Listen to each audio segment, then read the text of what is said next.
While I do enjoy a good meme, from Sega does to a Nintendo don't, to Xbox has no games, or even ones that make fun of the overall size of the PlayStation 5. Everyone should enjoy a good laugh. But unfortunately, memes are no longer just a joke for some individuals. Some people have taken upon themselves to form a defense force against anyone who dares to criticize or bring up issues with their beloved favorite gaming franchise or platform of choice. This attitude, in my opinion, is very bad for the gaming community. It leads to lesser products and less creativity in the gaming space. Why should a developer or publisher spend time improving upon an existing franchise or working on creating a fresh, new, unique experience when all it takes is an impressive CGI trailer to get their loyal army of fans excited and ready to come to their defense against anyone who dares speak out against them? I think a big part of the problem is how social media has changed the gaming online space. So many channels are all about the console wars. So if you're looking for a content creator that is not about being a complete fanboy and one that is about putting gamers first instead of a platform, please consider subscribing,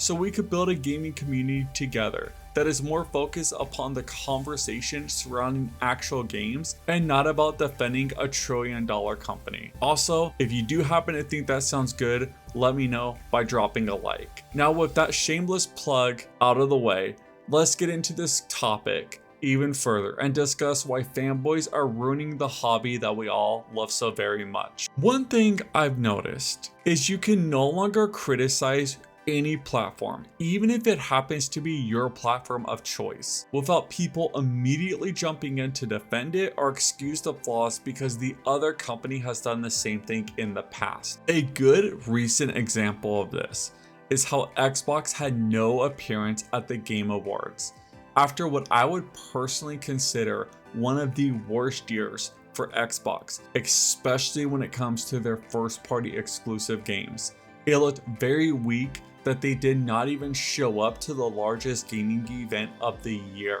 Even if they do have a showcase in early 2023, they could have at least showed up at the award show, showed Starfield, showed Redfall, shown something, and it would have sidestepped this criticism altogether. But anyone who has dared stated the fact that they think this was a mistake for Xbox to skip the award show, they have to deal with people immediately tossing it in that Sony didn't show up at the last year Game Awards, and that in fact Sony didn't have a showcase at all this year. On the flip side, any PlayStation fan that brings up the fact that Sony has had no game showcase this year and they're disappointed in that, they immediately are faced with people bringing up the fact that Xbox has showcases this year but had no games overall for the year. I feel like these are weak points to bring up. If someone is talking about Xbox or talking about PlayStation, they want to have a conversation about Xbox and Microsoft or about Sony and PlayStation. I have no idea why people think bringing up the other platform is the right defense to have. You can be a fan of something and have general concerns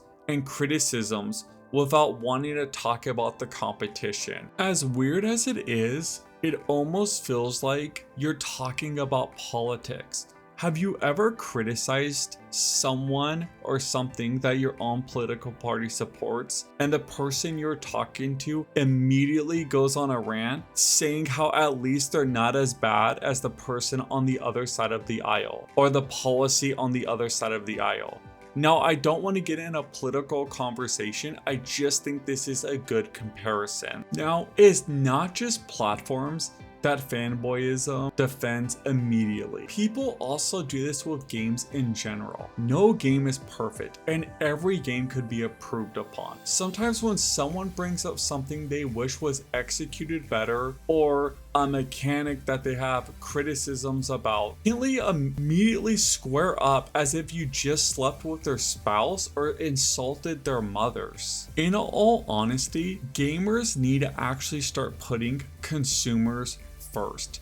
It is not our job to defend a company that simply does not care about us. If you want to support a developer, buy their products because they make good games. but do not pick up a shield to die for them against anyone who doesn't like the same game as you. A great example of this is that IGN in Korea, a journalist gave God of War Ragnarok a 6 out of 10. And for that review, they received death threats from fans. This guy was just a guest critic for IGN, so most likely a freelancer that faced death threats for not liking a game. And at the time, these people didn't even play God of War yet and were sending death threats to this guy to defend their so-called game of the year. Now, I know that example is already weeks old, but anyone who has followed gaming news has seen the same story over and over again. Even back in 2010, Square Enix got death threats because they made Final Fantasy XIII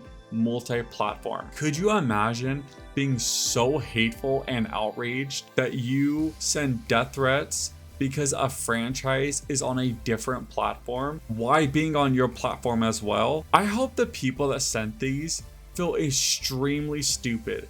Not because this is childish, but also because Final Fantasy XIII pretty much sucked. Now, I do understand there is the other side of the argument, and I think these people are just as bad as the defense force that I talked about previously. And those are the people that seem to hate everything out there. They make mountains out of molehills. It's like they take any minor issue and instead of having a civilized conversation where they state their opinions and critiques of the game in a constructive manner, they lash out and just attack and call anyone that defends the game an idiot, a soy boy, a fanboy, but they're just as bad. It's just two sides growling and throwing insults at one another. And this is toxic because any sort of actual conversation about critiques or gaming in general is lost in the noise. And I think that's unfortunate. I feel like if this continues, we're going to lose that faster and faster. And unfortunately, the defense people are always going to give companies money, and the people that are outraged are going to end up calling for a boycott and then buying the games anyway. So the company doesn't care where you stand. They don't care about any sort of feedback because it's not constructive. If you say your game sucks but not why,